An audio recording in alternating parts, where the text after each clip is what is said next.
Olá, me chamo Beatriz e hoje nós estaremos fazendo a apresentação do nosso seminário com o tema Espaço Aéreo no Direito Internacional Público. Primeiramente, é importante nós introduzirmos esse tema, tratando um pouco sobre como o direito internacional enxergava e tratava justamente essa questão do espaço aéreo ao longo dos anos. Por muito tempo, inicialmente, o espaço aéreo ele não foi considerado pelo direito internacional, que era apenas bidimensional. Ele não ultrapassava os limites vinculados aos domínios terrestres e marítimos dos estados. Isso se dava principalmente devido à impossibilidade de aproveitamento desse espaço aéreo. Isso acabava desvalorizando a sua importância e o direito internacional admitia que esse espaço estaria vinculado horizontal e verticalmente às fronteiras do Estado, teoricamente às fronteiras terrestres e marítimas que já eram consideradas. Isso só mudou quando o piloto brasileiro Santos Dumont ganhou a medalha de ouro do Aeroclube da França e um prêmio internacional. Isso despertou o interesse do direito internacional público pelo espaço aéreo, e a partir disso ele passou a ser tridimensional, juntando-se justamente aos domínios terrestre e marítimo que eram considerados. Atualmente, no entanto, esse espaço aéreo ele é considerado uma extensão da soberania do Estado. Então, ele passou a ser um dos elementos considerados pelo estudo do direito internacional público. A partir disso, começaram a surgir normas para regulamentar justamente o controle desse espaço aéreo. Primeiramente, tivemos a Convenção de Paris, em 1919, que justamente adotou a teoria da soberania completa e exclusiva desses estados sobre o espaço atmosférico que ficaria acima do seu território, seria esse espaço aéreo, sem o prejuízo do direito de passagem inocente das aeronaves dos outros estados. Logo em seguida, ocorreu a Convenção de Chicago, em 1944, que modificou um pouco essa noção, trazendo que a utilização de outras nações dependeria da autorização prévia do Estado, que possuiria justamente essa soberania já estabelecida na região sobrevoada. Por fim, houve a Declaração dos Princípios Jurídicos Reguladores das Atividades dos Estados na Exploração e Uso do Espaço Cósmico, em 1966, que foi o primeiro documento internacional de regulamentação dessa matéria, do espaço cósmico. Ele definiu justamente que os corpos celestes estariam abertos à exploração e uso por todos os estados, mas haveria igualdade de acordo com o direito internacional. Então, nenhum desses estados poderia proclamar algum tipo de soberania e controle desigual sobre esse espaço cósmico.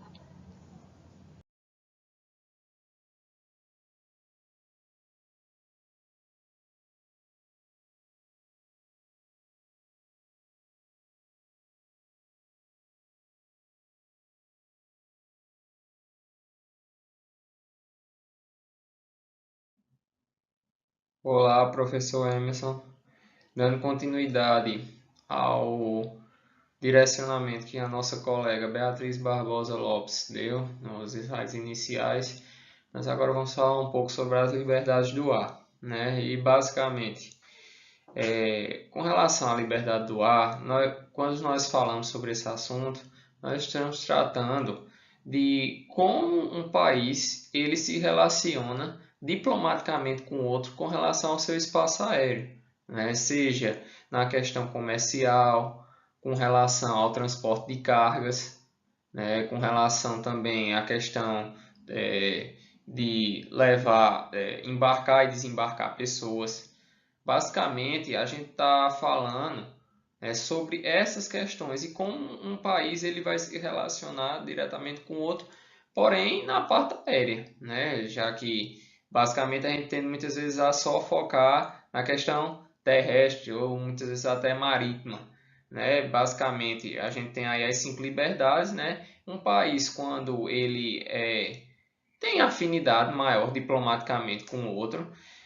Basicamente, creio que, por exemplo, até a quarta liberdade, a exemplo do Brasil com a Argentina, né? Basicamente assim, os países sul-americanos.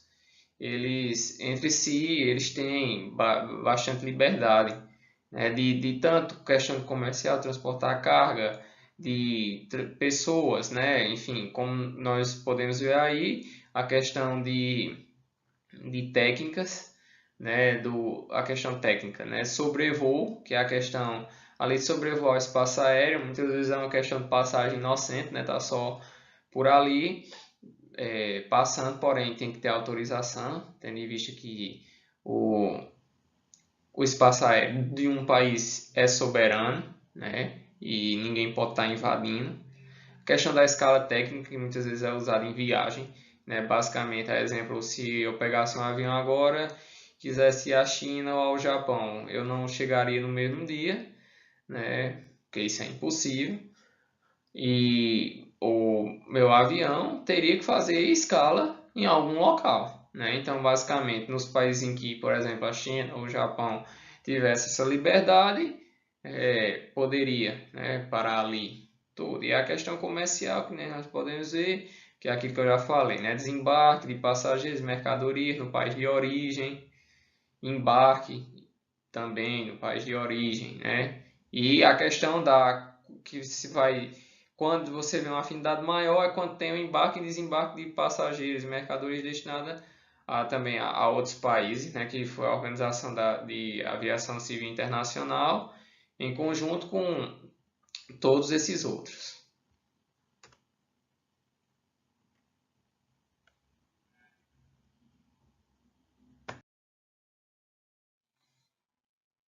Com relação agora aos princípios, né? Como eu já havia falado um pouco anteriormente, como nós podemos ver, os estados têm direito de soberania, né? Enfim, tanto sobre sua questão aérea, terrestre ou marítima, né? Eles detêm soberania ali sobre aquele espaço.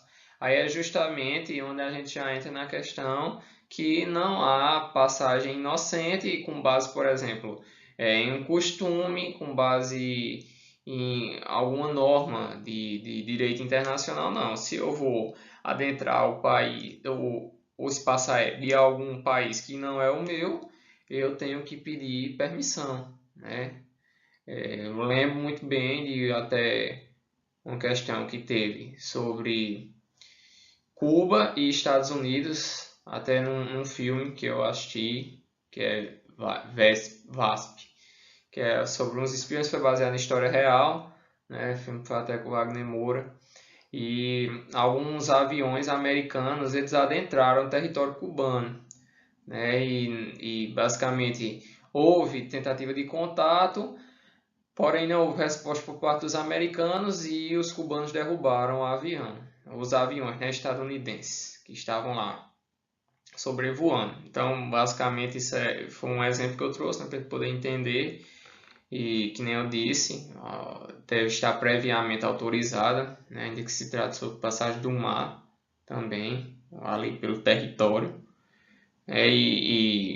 Agora, lógico, vai ter áreas que são ali, como posso dizer, para nós podermos entender. Então, são áreas que são destinadas não à soberania de um Estado, né? Não tem ali.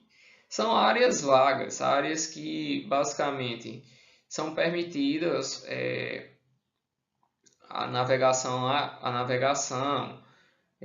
questões militares, questões de pesquisas científicas, sem ter que estar pedindo autorização a ninguém, né? Isso daí muitas vezes é tratado em convenções internacionais, tratados internacionais, né? Enfim, um exemplo que é assim, por exemplo, com relação à Antártica.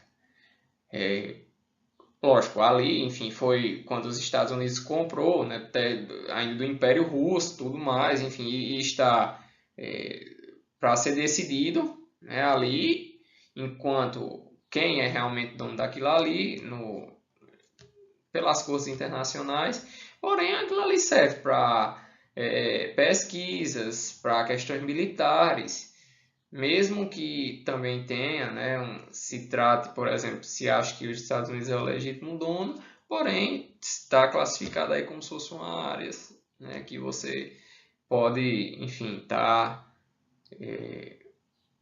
fazendo pesquisas, fazendo questões, que nem eu falei, militares, e buscando cada vez mais aperfeiçoamento.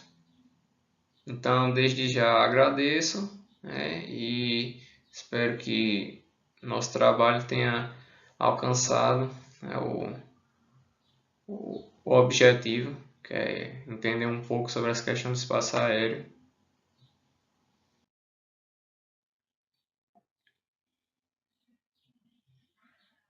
Aqui está um pouco das nossas referências e desde já agradeço.